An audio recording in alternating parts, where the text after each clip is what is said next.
Итак, данный комплект идет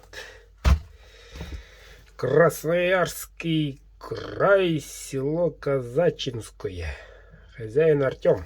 Ну смотри, дорогой Артем, ножик, шейник с клеймом.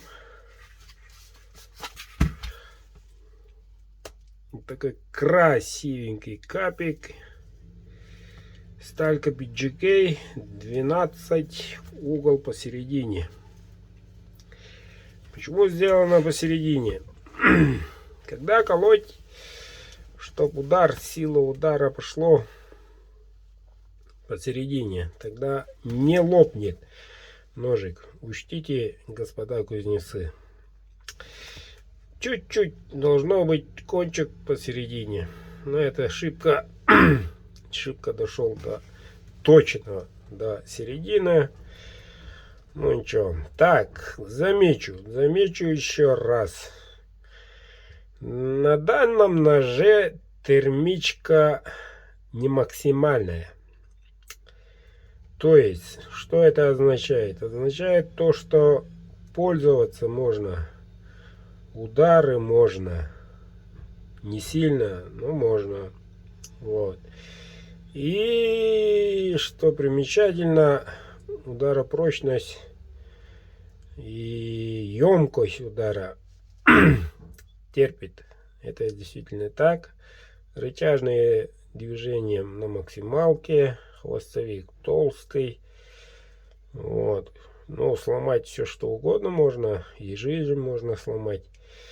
Вот, чтоб ничего не сломал. Вот тебе беречик. Пятиглазка, волшебными рунами. Ну как получишь, будешь проводить обряд, там все написано. И чтоб всегда с тобой сопровождала на охоте Баянай. Вот и дедушка Баянай. Можешь на машине повесить около зеркал, можешь на избе, да где угодно повесить. Ну, как-то вот так, ребята. Предупрежден, значит вооружен.